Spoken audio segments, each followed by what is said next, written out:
Well, hello. It is Wednesday, Wellness Wednesday, and you're listening to the Chronically Driven radio show and podcast. I hope you are enjoying your week, whether you are listening to this live now on CHLY 101.7 in beautiful Nanaimo, BC, or at a later point on the podcast. Welcome. I am really excited to share this interview with you and introduce you to Sue Standfield. She is an author, a mom, a Canadian, and someone who, in the midst of the lockdowns and COVID mayhem, created the lifestyle brand Health Justice, which is designed to empower everyone committed to natural health and human rights. With a background of documenting and bearing witness to human rights violations and genocides on a global scale, she is well versed and informed in the area of government corruption and has always been aware of the power of the phrase, follow the money. On a mission to empower and inspire women and moms and all of us to stand up for and use our voices to protect natural rights to freedom and health, she is a force to reckon with. Here now is my conversation with Sue Standfield. All right, welcome back to the Chronically Driven radio show and podcast. Sue Standfield is joining us today, and we are going to be talking about a few exciting things. Sue, you're joining us today from the UK. Welcome to the program. Thank you for having me. There are so many projects that you are working on that are sparking interest and raising awareness and making individuals, women and moms and grandmas and people all over the world starting to pay attention to things like human rights, health justice, being an advocate for natural health, all these things that are going on in our world. What I wanted us to talk about today is one of your newer projects called Ready, Set, Be Inalienable. And this is a program that is designed to help inspire and educate youth and children. And so why don't you just sort of lead into what is it that we are talking about with Inalienable? Okay. Well, I think I knew what the word meant for many years, but we didn't have need to use it, right, in Canada. And I was on a founding team with Dolores Cahill from Ireland, who's a friend, and she used the word quite a bit because she's just so up there with all this, right? And I was like, that's important. I said that to her. I'm going to focus on what that is. That is one of these big, huge pieces for all of us, right? The universal justice, the universal law that we all live under. But I found that very few people knew what it meant. I kind of did, and I'm quite versed in this stuff. Nobody understood what it meant. So I started talking about the importance of it, and I've always designed content for children. And it was just literally in the last couple of weeks that I thought, okay, that's how I'm going to introduce this to children, because the inalienable aspect is the basis of the thought and the strength behind someone who does advocate for justice, no matter what it is. If you don't have that in your spirit when you wake up every morning, you're far less likely to advocate for yourself or others. You're going to get pushed around. And that was my story. I was very mumuch on the front lines of being an inalienable advocate. And I have been for 20, 30 years. And that's what saved me, because I was never going to let somebody push me around.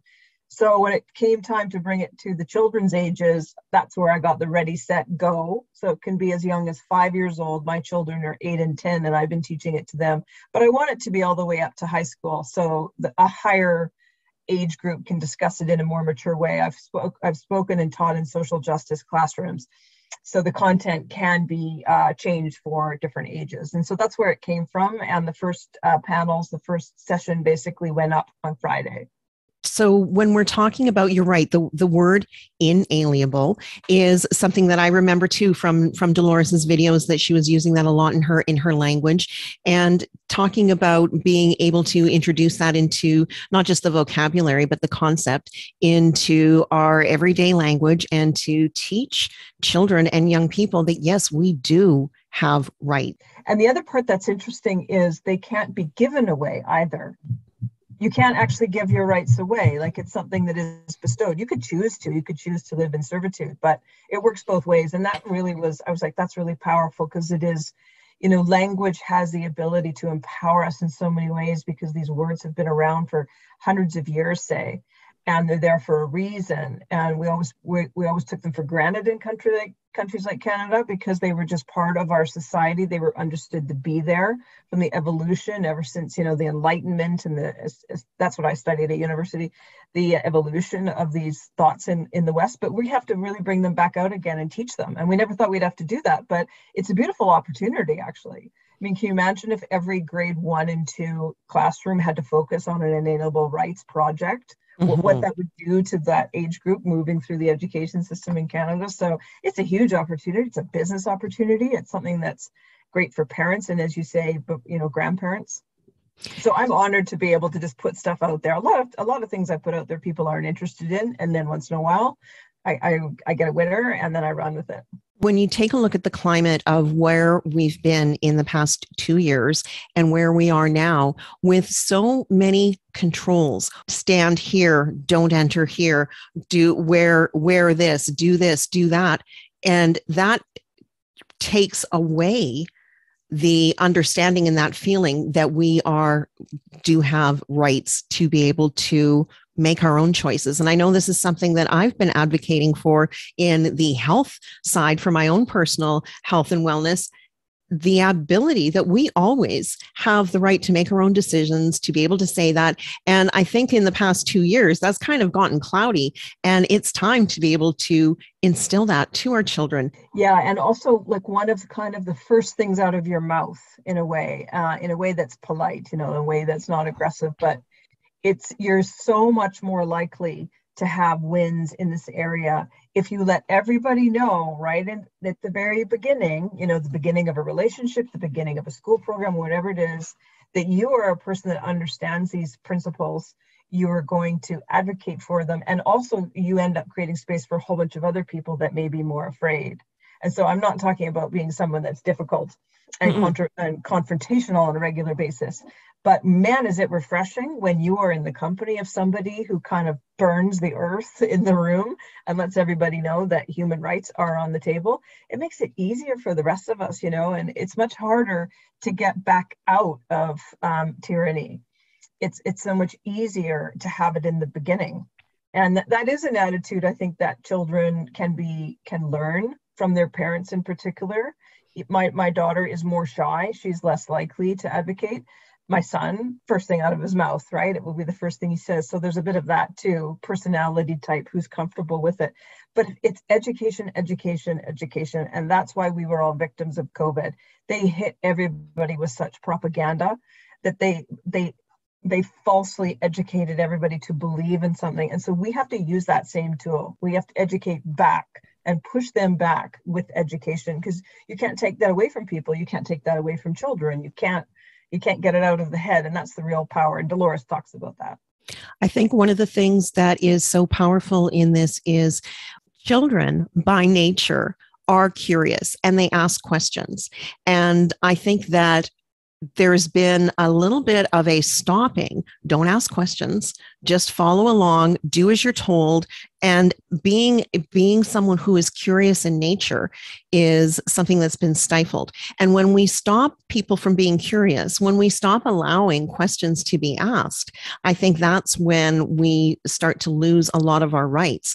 So what you're creating with this program that is really visual and really easy for children to understand, for parents to teach, for people to be involved in real-time conversations, I think it is just a natural, we are curious and we should always be questioning.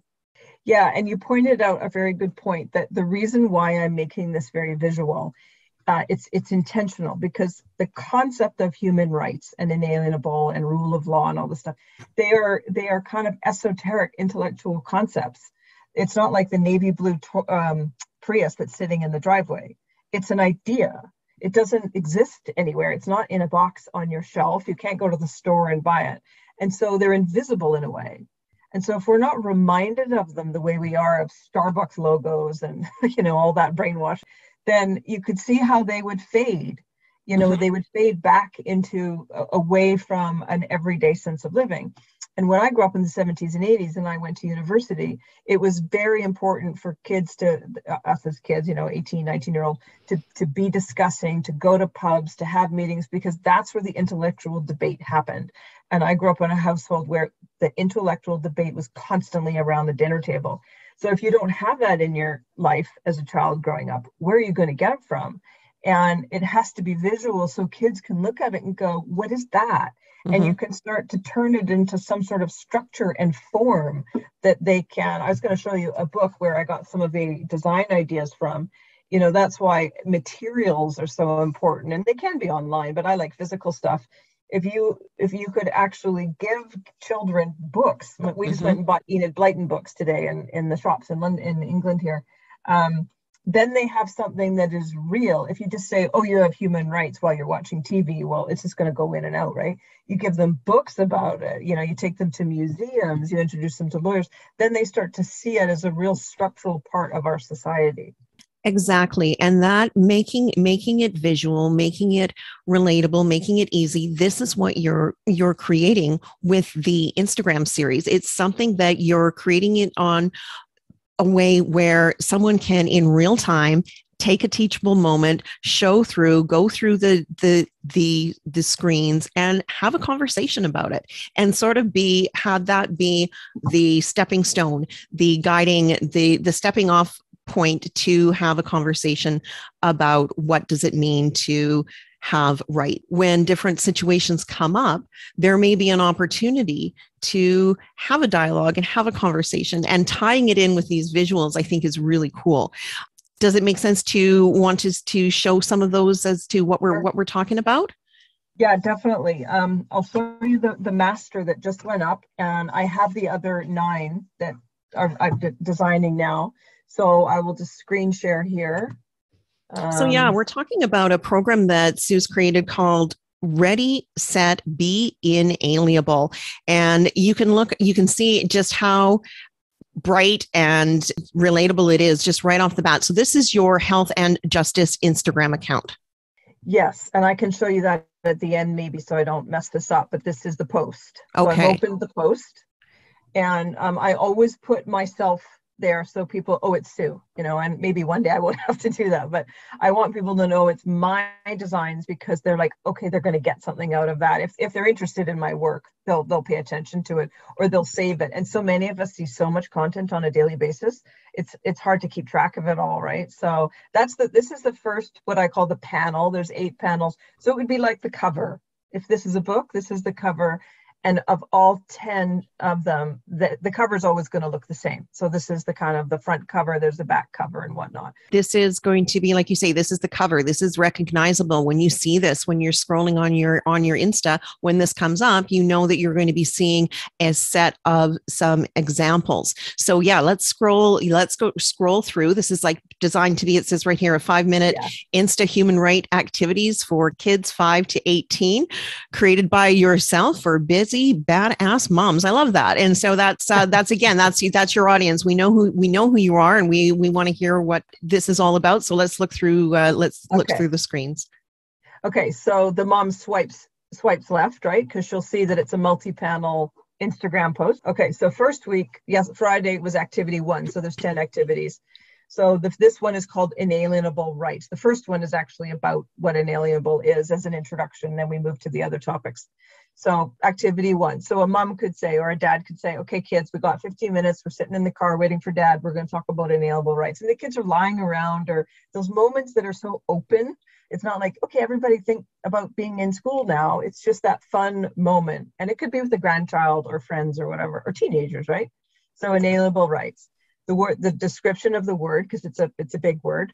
And what does that mean? Like, how does that work? So that would be, if say you were a grandmother and you could have that discussion with the child or the student. What does that mean? Can't give something away and can't take it away. So that in itself could be a half-an-hour conversation, right? Right. What does that mean? Cannot be given or taken away.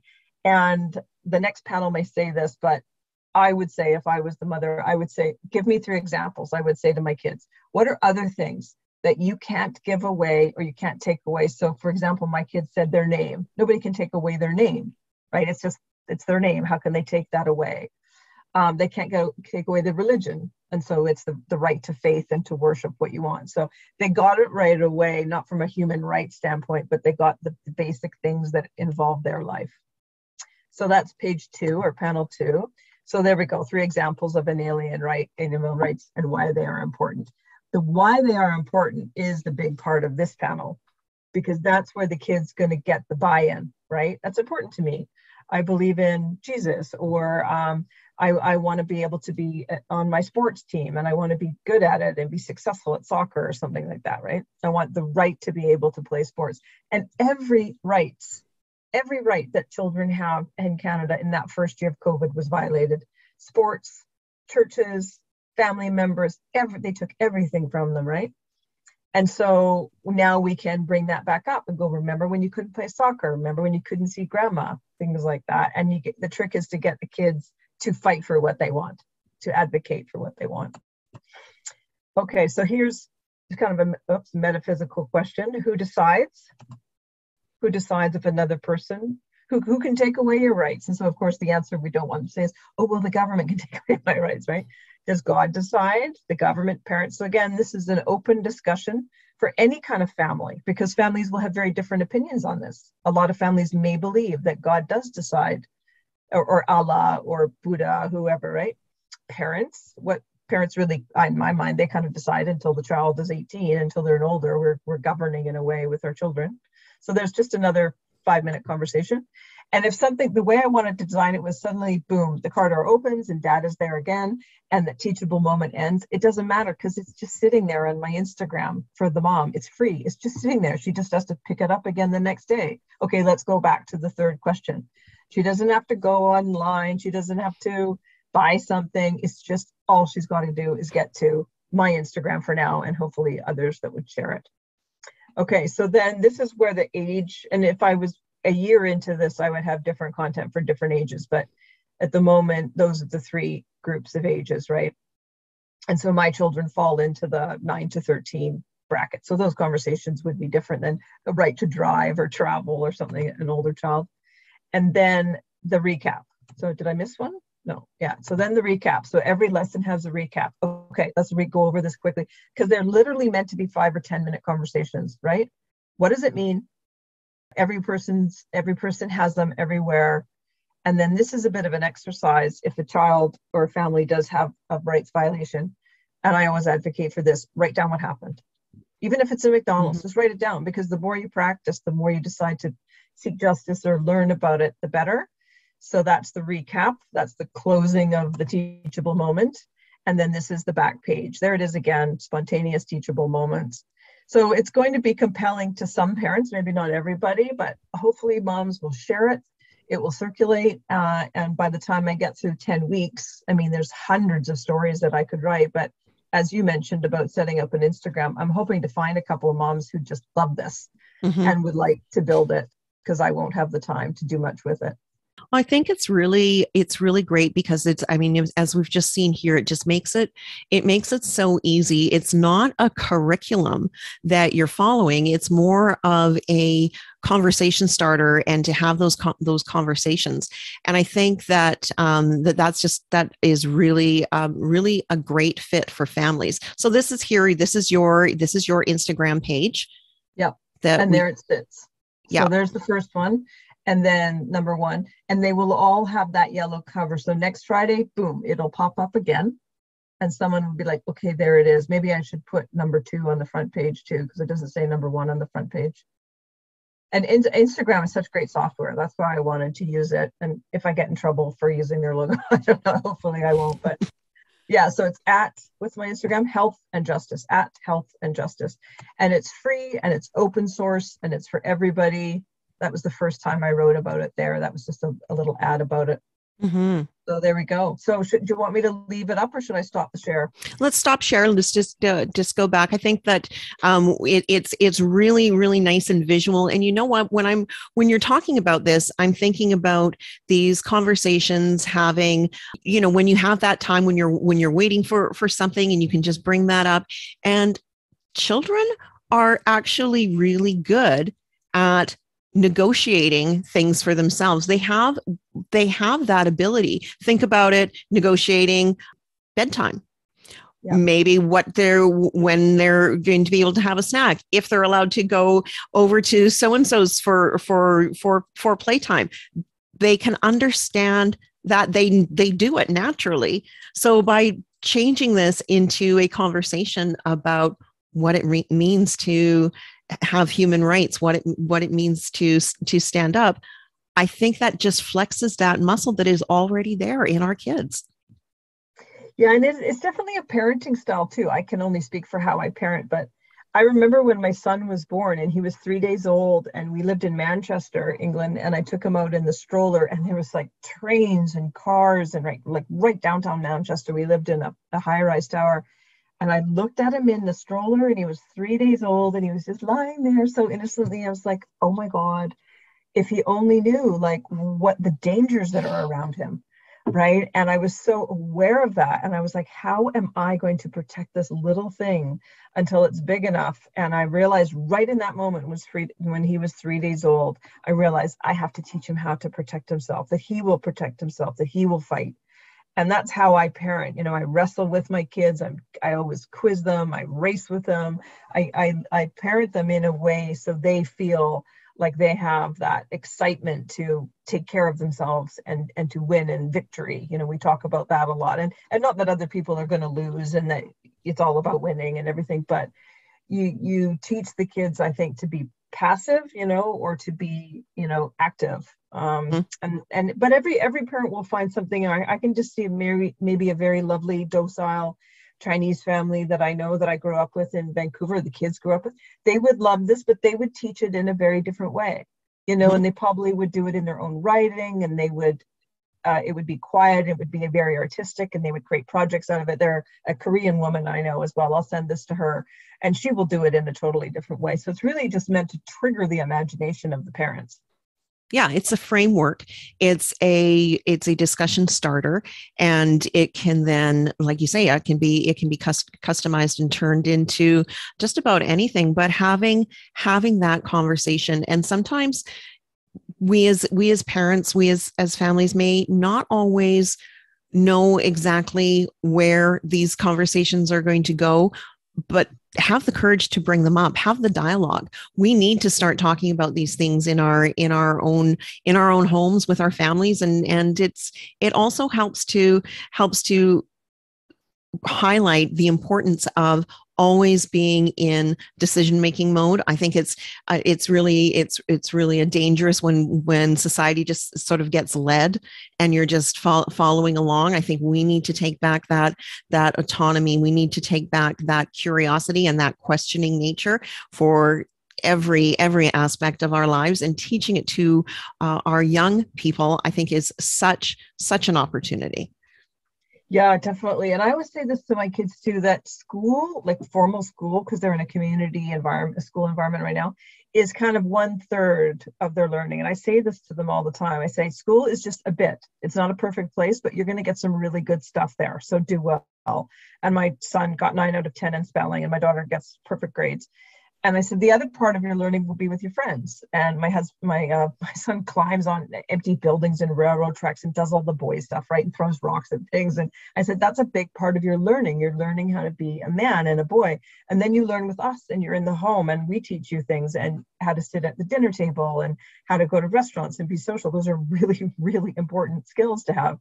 And so you pick and choose, and you kind of you curate your own education. And they're a little bit young to understand that, but they see that there's no one perfect thing. But as parents, I believe like our role is to give them the tools to design their own education. The other thing I wanted to mention before I forget, you may be my generation.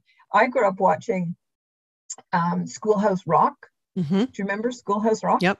You know, and function, what's your conjunction or something? And all that stuff just streamed at us through PBS or Sesame Street or wherever it was coming. Mm-hmm. And there was so much of it that was good. And there's Dora and all this other stuff, and there is lessons in there.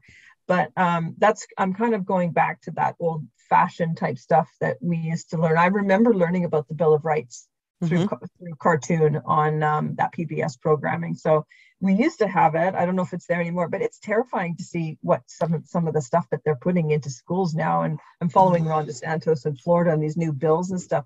This sexual education, the gender, all that, like, I don't want my children near any of it.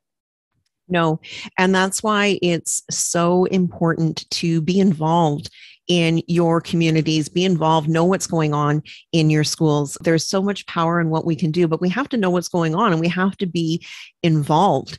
There's something lost if all we're looking to do is to entertain our children, or even at any age. There should, like, can we not also inform, educate, inspire, and give some tools rather than just things that are a distraction and as entertainment? And I think there's a real opportunity there, like moms, like people like you and I, people that are wanting to see something a little bit different. And guess what? We're creating it ourselves.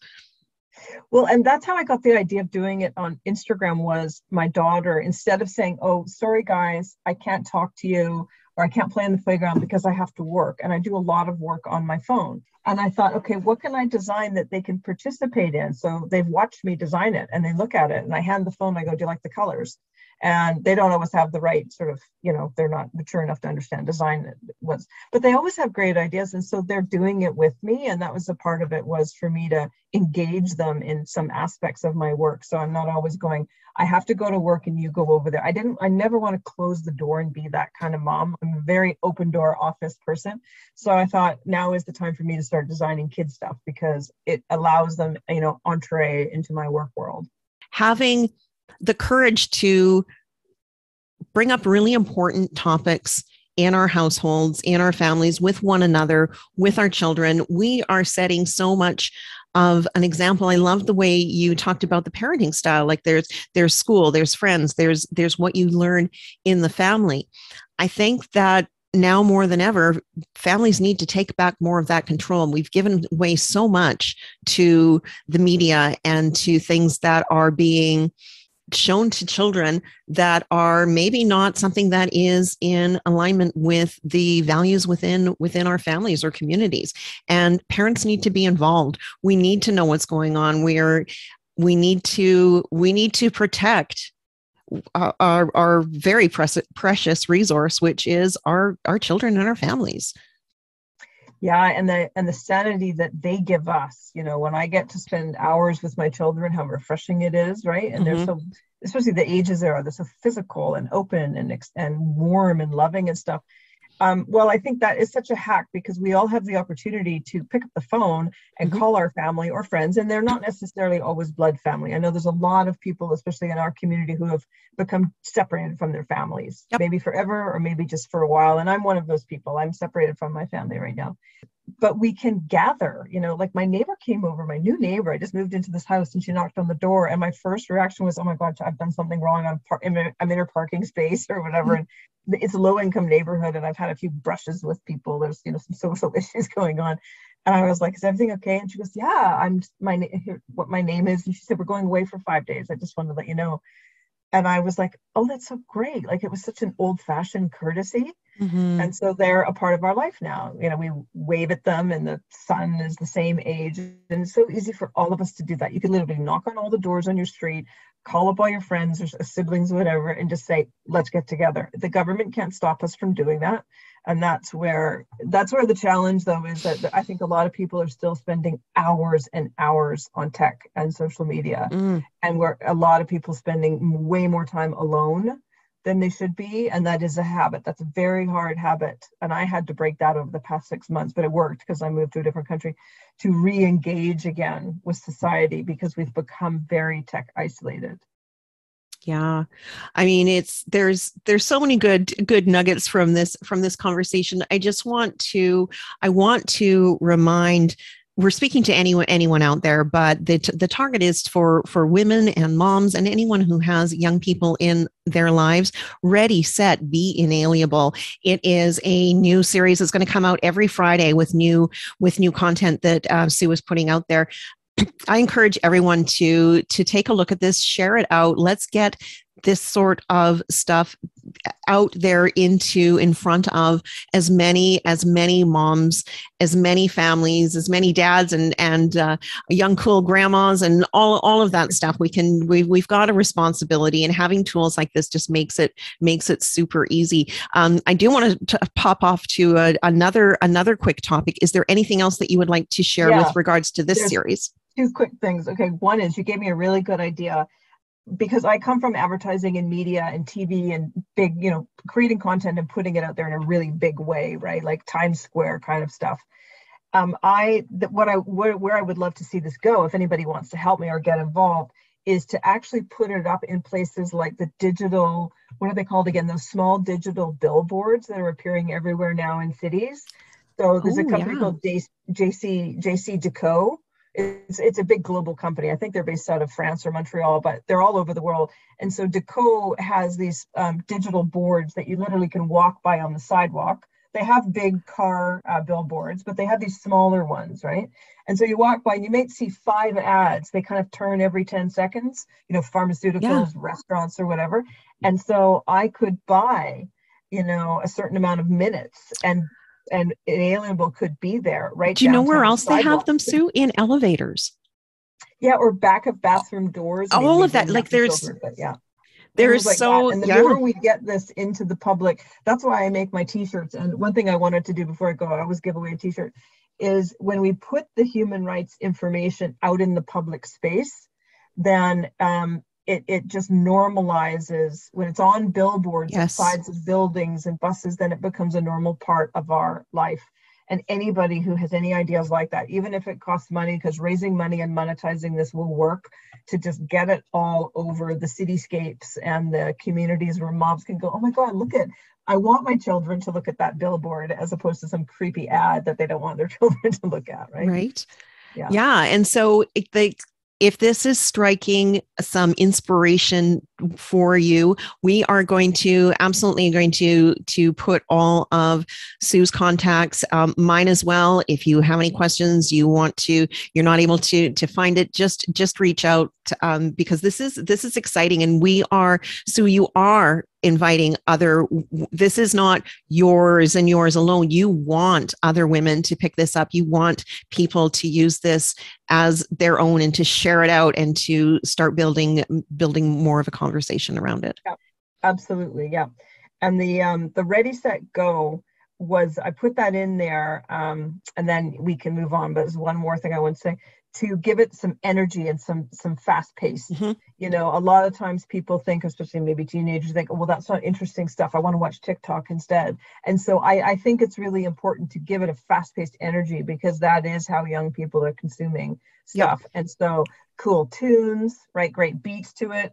The brand partners or whatever, there's no way this can't be just like a brand new, the hottest Coca-Cola ad or someone's new rap video. And you got to do that for young people. You have to make it contemporary.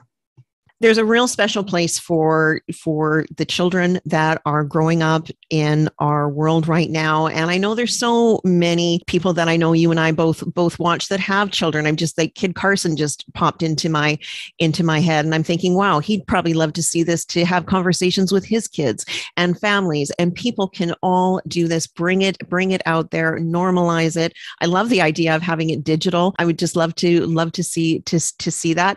Sue, this is just one of the many things that you are involved in. I really do want to talk about your t-shirts, because your tees business allows you to do what you do. Yeah, and I'll show you a t-shirt that I like to give away t-shirts as much as I can. If you want to offer this to one of your guests, just let me know. It's wonderful. Yes. Yeah, the summer one. It says Wild One, and I'll ship it, for free, obviously. I would say it's probably like a ladies medium for the beach or whatever.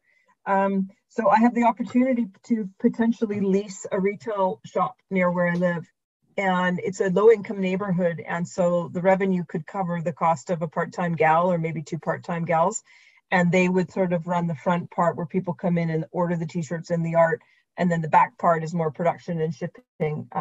But I would be cutting my first patterns. I would be making some new patterns. This is like a bought product, right, that I put my art on. So I would be cutting and sewing new t-shirt patterns out of upcycled textiles, which I've wanted to do for years. So the landlord's very interested in that because it would get the business open, and it's closed right now, and so be on the street. I just found out that next door, on one side of me is a hairdresser, which is fabulous, and then on the other side, a woman's opening a Pilates studio. Oh, great. Yeah, so hopefully I'll have my own shop finally, and I can get all the stuff out of my house.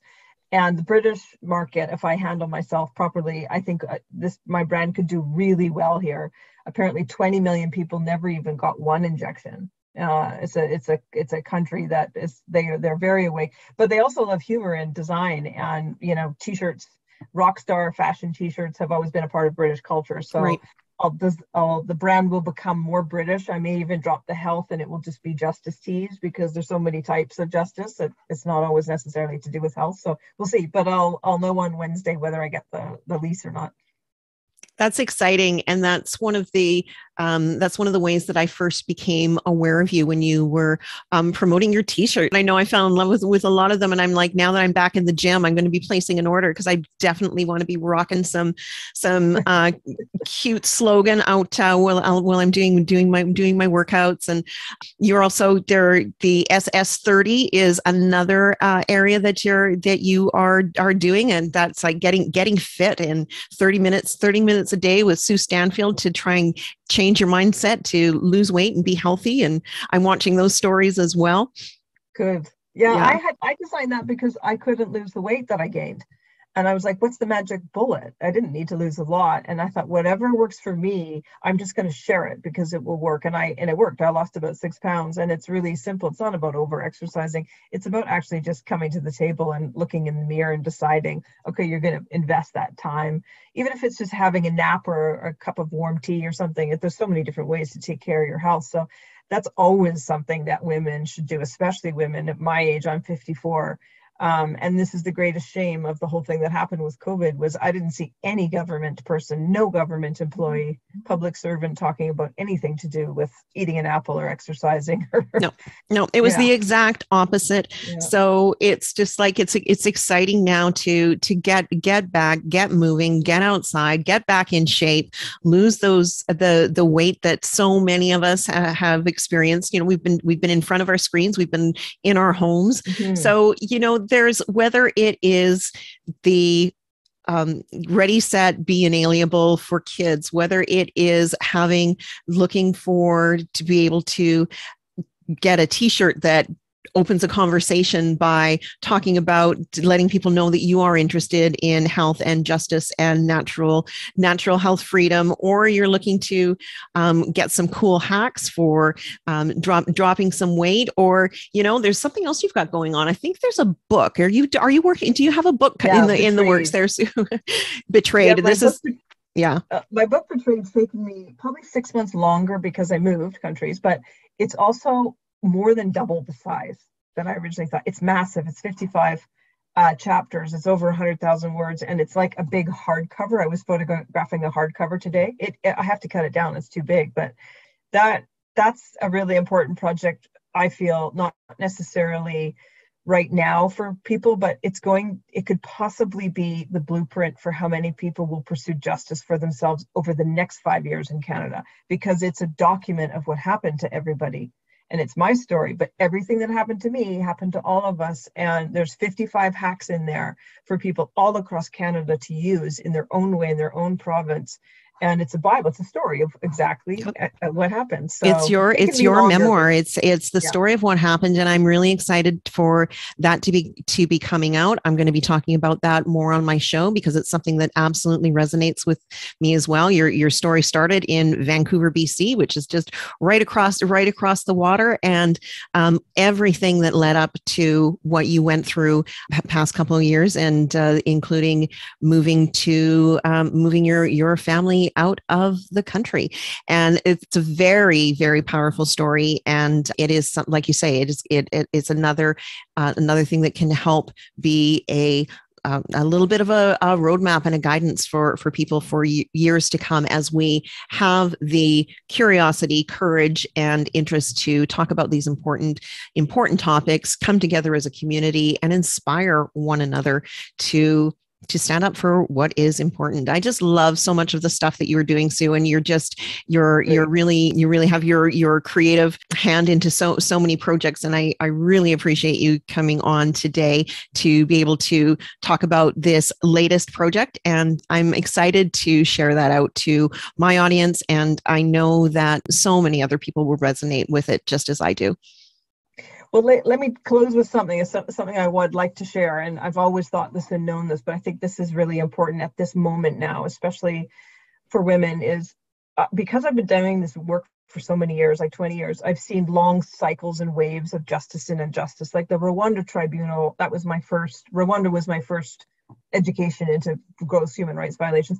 That tribunal took 20 years. And so I always knew at the beginning of COVID that there would be a lessening, that there would be an easement, that we would have less, we would be suffering less after a while. I didn't know it would take 2 years, but that there would be waves, right? And I feel like now the wave is happening where all of the freedom movement and the fighters and the truth and all this, we're starting to intersect back again with the regular old-fashioned part of society that had shunned us for 2 years. And so this is my personal journey right now, and I wanted to share it because I think a lot of other people are wondering about this. And I'm afraid that I won't be accepted back into mainstream society again. You know, I was pitching 4 big television series in London 3 years ago. And so I'm going to go back and start doing that for next year. I don't want to let all that work just go. But I'm like, okay, they're going to look at my Instagram, they're going to see my name, they're going to see the articles, they're going to read my book. And am I going to be pushed aside forever because I'm the person that blew the whistle? And I think a lot of people are afraid of that right now, right? Like we'll never be able to integrate. There's a lot of stuff about the old world that I don't want again, but I don't want to be locked out of it. I want the fluidity, and we all deserve that, right? And I think that things will radically change in the next year, and that old-fashioned world is actually going to start coming to find people like you and me, because we are the new voice. We are the new society. We are the trend and the majority. And watching something like Disney, you know, collapse, and watching CNN Plus, I mean, it was canceled after 2 weeks, right? Yeah. So there's some hope, I think, if people can somehow be less afraid and think, follow my story in this, because I'm about to put myself out back in front of big, important status quo type people for my work.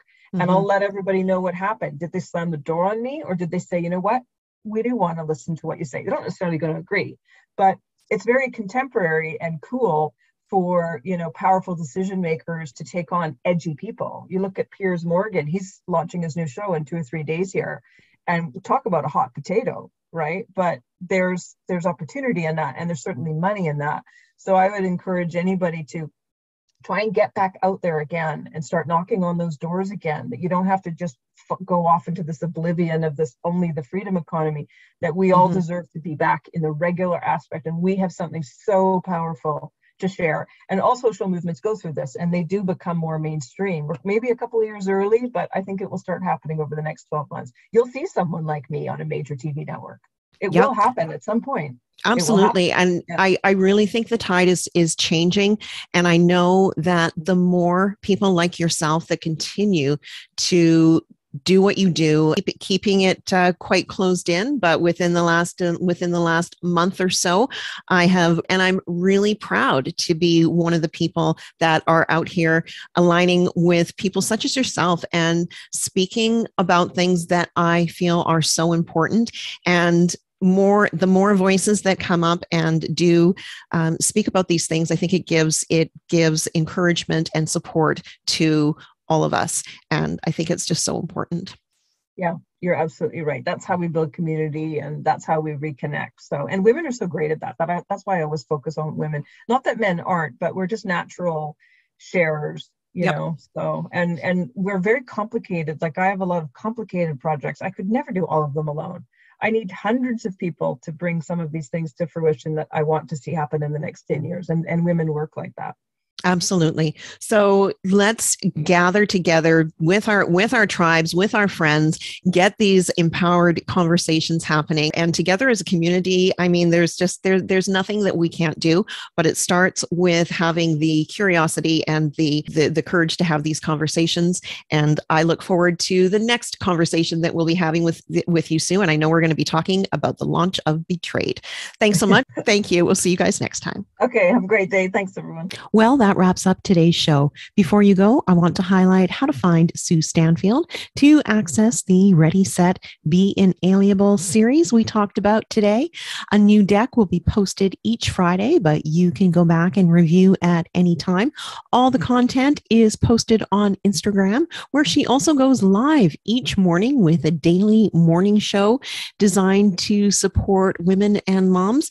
Her Insta ID is at Health and Justice, all one word. And she also has a website, healthjusticetees.com, where you'll find her t-shirt designs if you'd like to support her work, and more information on the upcoming book Betrayed. All of these will be in the show notes as well. Thanks so much for listening to the program today.